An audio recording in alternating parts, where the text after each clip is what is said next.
My daughter Holland was 3 years old. We were pregnant with our next child, and life was fine.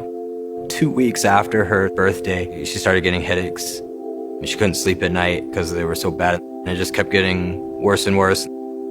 Eventually we did MRI, and they came out and they told us, you need to get downtown to the children's hospital as quickly as you can.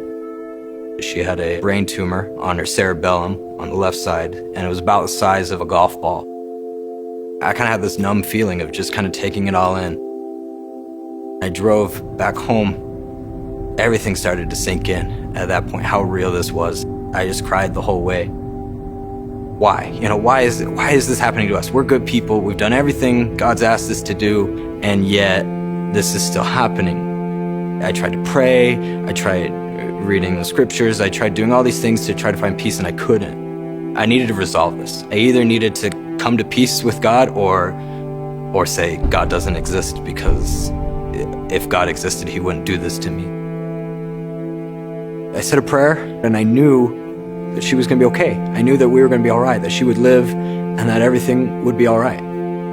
She had several surgeries, and they were able to remove most of the tumor. Later that summer, she had 2 more surgeries. She was tumor-free.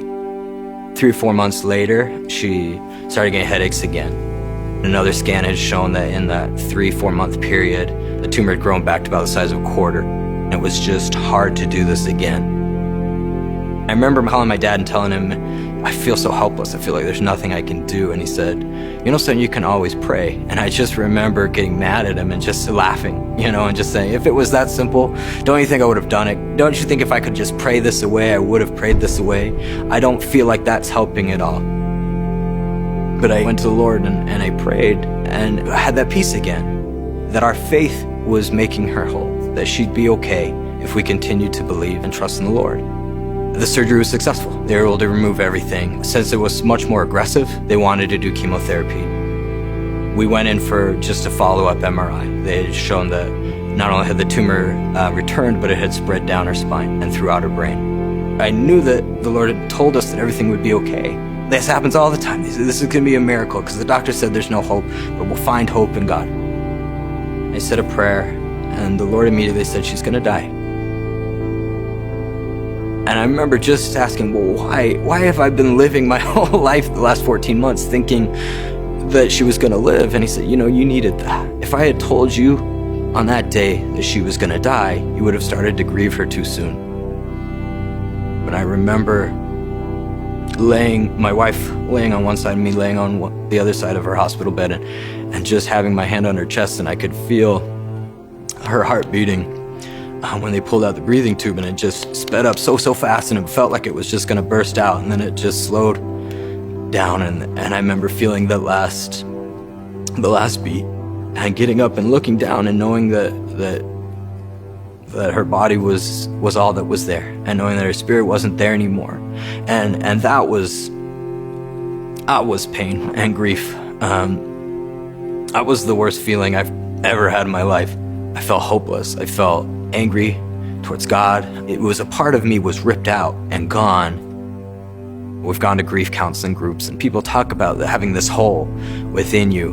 Nothing fills it. It's just temporarily removed.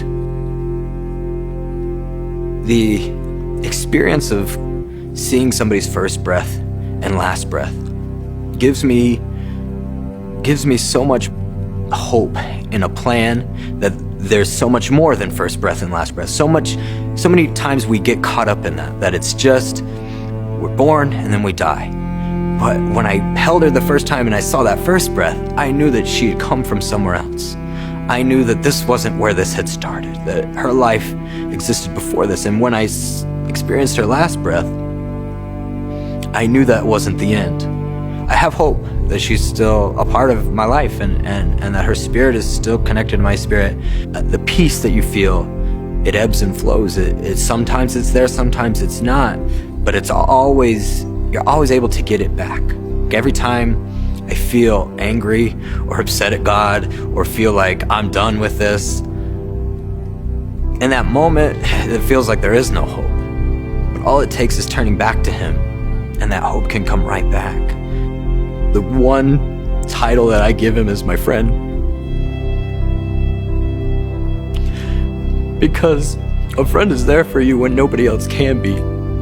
And he was there for me and my family in a way that nobody else could be. Nobody else could understand the pain and the grief, the sorrow that we felt, but he did.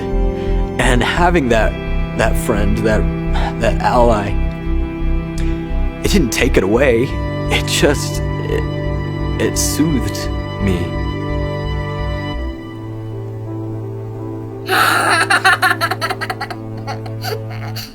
What's going on back there?